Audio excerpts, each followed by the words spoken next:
Hello, আসসালামু আলাইকুম everyone, সবাই কেমন আছেন? তো আজকে আমাদের সাথে আছে নিবিড় বন্ধু। আমরা যাচ্ছি মানিকগঞ্জ। তো মানিকগঞ্জ যাওয়ার পথে হঠাৎ করে বৃষ্টির দেখা। বৃষ্টির কারণে একটা মেয়ের ঘরের ভিতরে আশ্রয় নিছি। ছেলেটা এমনি অসুস্থ, গাড়িতে যাব, তা দুপুর টাইম, কোনো গাড়ি ঘোড়া পাই নাই। এখন এক বাড়ির মিলের ভিতরে আশ্রয় নিছি। বৃষ্টি কমলে আবার হাঁটা দিয়ে তারপরে গাড়ি উঠবো। আপনারা সবাই আমার সাথে থাকবেন। আমরা কিভাবে এই বৃষ্টি বাদলের দিনে যাতায়াত করি, খুবই কষ্টে গ্রাম অঞ্চলে যেতে হবে। অনেক বাতাস, প্রচুর বাতাস, বাতাসে দাঁড়ায় থাকা যায় না, আর বাতাসে বৃষ্টিও আসে। অসহায় ছেলেটা। তো গাইস, বৃষ্টি কমার কারণে এখন আমরা একটা গাড়িতে উঠে পড়েছি। এখন আমাদের মেন গন্তব্য হচ্ছে দৌলতপুর উপজেলায়। তো উপজেলায় গিয়ে আগে ওর ডাক্তার দেখাতে হবে। তো চলে আসলাম হাসপাতালে।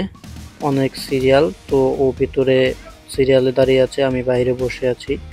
আসেন দেখাই সিরিয়ালটা। অনেক মানুষ এসেছে, যেহেতু বৃষ্টি বাদলের দিন এখন প্রায় মানুষই অসুস্থ, কেউ ঠান্ডা জ্বর সবার লেগেই আছে।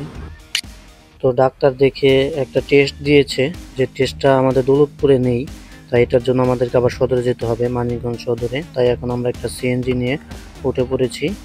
আপনার রাস্তার ভিউ দেখতে থাকুন, আমরাও চলতে থাকি মানিকগঞ্জের উদ্দেশ্যে।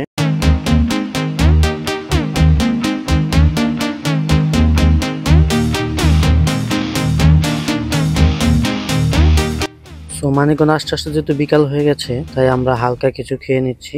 এটা মানিকগঞ্জ পৌর মার্কেটের সামনে একটা চুলা ভুনা, অনেক বিখ্যাত। বন্ধুর হাসপাতালে যাওয়ার আগে আমার কাজের জন্য যাচ্ছি মানিকগঞ্জ টাউনে। যেহেতু এখন প্রায় 5টার বেশি বাজে, 6টার দিকে আবার গ্রামীণের কাস্টমার কেয়ার বন্ধ হয়ে যাবে। আমার আবার একটা সিম রিপ্লেস করতে হবে, যে কারণে মানিকগঞ্জ কাস্টমার কেয়ারে চলে আসছি। সিম রিপ্লেস করে এখন আমরা বের হব, বের হয়ে যাব হাসপাতালের উদ্দেশ্যে। সকালে ওয়েদারটা যতটাই খারাপ ছিল, এখন বিকাল টাইমে তার থেকে অনেক গুণ ভালো। তাই এখন দেরি না করে বন্ধুর টেস্ট করানোর জন্য যাব হসপিটালে। এটা মানিকগঞ্জ জেলা সরকারি হাসপাতাল।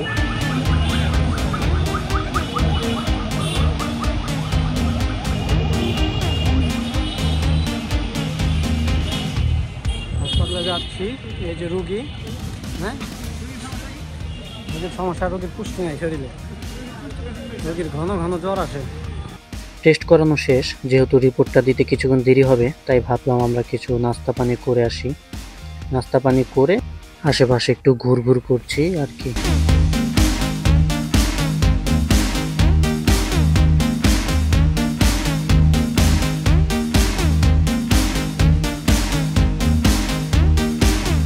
ঘুরোঘুরি শেষ করে এখন আবার হসপিটালে রিপোর্ট নিতে আসলাম। গরমের দিন, এখন প্রায় 8টা বেজে গেছে, মানে দিনটা অনেক বড়। তো রিপোর্ট আলহামদুলিল্লাহ ভালোই, আগের থেকে অনেকটাই ভালো। বন্ধুও হ্যাপি আছে, যে কারণে এত কষ্ট করা, শেষ মুহূর্তে রেজাল্ট ভালো। সো এখন বাড়ি ফেরার পালা। বাইরে এসে দেখি কোনো গাড়ি নেই, আমরা গাড়ি পাচ্ছি না। বৃহস্পতিবার হওয়ার কারণে হয়তো অনেক লোকজন বাড়িতে আসছে, এই কারণে হয়তো গাড়ির এরকম সংকট। যাও গাড়ি আছে, মানে আমরা যাব দৌলতপুর, দৌলতপুরে কোনো গাড়ি নেই, শুধু আছে টাঙ্গাইল, নাগরপুর এই দিকের গাড়িগুলো। দৌলতপুরে কোনো গাড়িই নেই। পরে কি আর করার, ঘন্টা খানেক এখানে করার পর শেষ মুহূর্তে একটা ভিলেজ লাইনের বাস পেয়েছি। পরে সেই বাসে আমরা উঠে পড়লাম, অনেকদিন পর ভিলেজ লাইন বাসে। যাই হোক, এখন বাড়ি ফেরার পালা। তো সবাই ভালো থাকবেন, আর আমাদের চ্যানেলটা সাবস্ক্রাইব করে আমাদের পাশে থাকবেন। আল্লাহ হাফেজ।